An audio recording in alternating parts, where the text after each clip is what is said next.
I have never seen so many empty Corona or beer bottles in my life. Right there. Just finished running 7.5 miles. It was cold.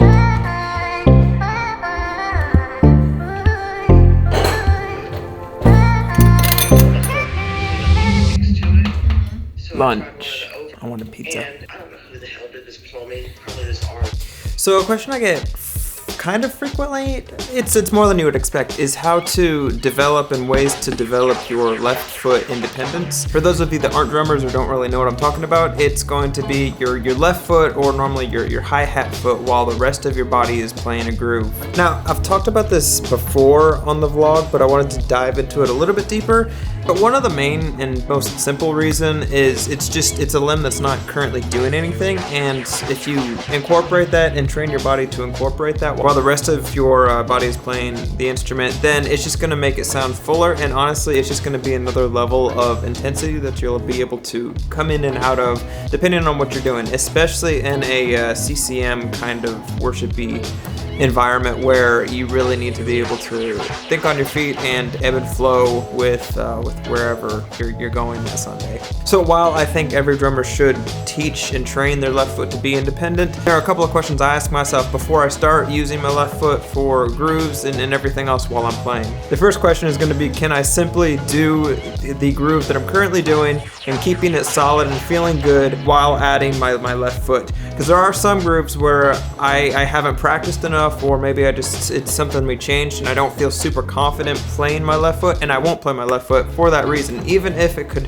enhance the groove and make it feel better, I'd rather leave my left foot out of it and have a really solid groove with the rest of my body instead of making it all feel like it's kind of teetering on the edge of falling off the tracks. The second tip is going to be, is this going to help enhance the groove, or is it going to be super distracting? Personally, I like to do 16th note hi-hat stomps if I can, but there are some cases where it's not necessary. Like for example, if you're coming out of a big chorus and you're going into a bridge of like toms or something like that, I will often not do 16th note stomps on my left foot because that's going to make it just feel kind of weird, and it's going to make it feel like it's imbalanced with the rest of the groove and with the rest of the song. And the third question is, will it throw off any of the other musicians if I do this? There are some cases where if I'm doing upbeats with the hi-hats, that can throw somebody off if they're doing a piano lead line or something else. So I'm always trying to make sure that I'm not. The last thing you want to do as a drummer, and while your whole job is to be the backbone of the band, the last thing you want to do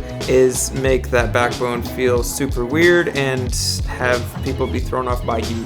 Now, for some practical tips on how to actually develop the left foot, it's honestly going to sound kind of stupid, but the biggest thing you can do is just start implementing it. It's going to make drum grooves that you're super comfortable with all of a sudden feel foreign to you. The reason that it feels foreign is because you're adding another limb and your whole body feels imbalanced. So what I started doing when I first started developing my left foot is I just started with quarter notes with the basic drum groove, like a doof, ka, boo, boo, ka. I would start adding quarter notes, and then when I felt better, I would start adding eighth notes to that. And then the last thing that I would implement is the 16th notes, mostly just because 16th notes require fast twitch muscles, and that's just going to take time to develop. And the last thing you want to do while you're trying something new with drums is be discouraged because you don't have those fast twitch muscles developed. That's basically it. I know it's not a like pay $9.95 and you'll be able to all of a sudden do this. It's going to take time. It's taken me years to get to where I'm at with it, and there are times I still don't feel like it's super solid, and that's just where practice comes into place.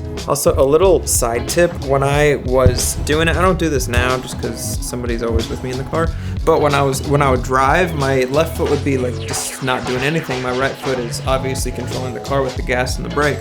So I would tap along to my music with my left foot while I was driving, and that helped develop the fast twitch muscles so you can do 16th notes. I just wanted to throw that in there. But like anything in life, it'll take commitment. There were many times when I was learning how to develop my left foot that I just didn't want to do it because it was hard, and it honestly made I feel like I kind of went backwards progress-wise because I was suddenly struggling with all these grooves that I felt like I had conquered and accomplished.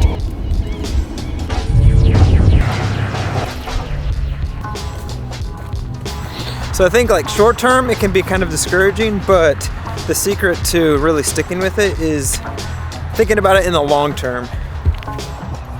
Okay.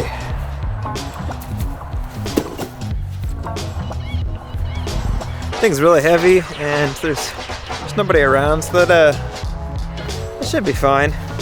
I have the controller, so if anybody wants to steal it, they can't control it. Should be fine. Normally the water level is like right here, but it's really low.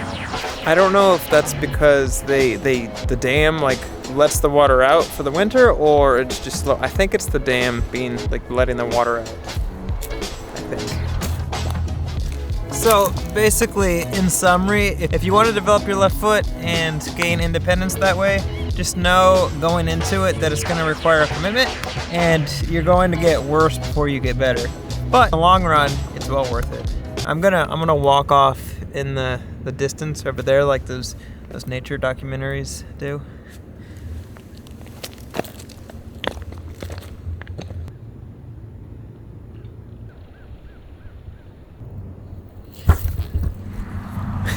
I'm just kidding. I'm not gonna do that.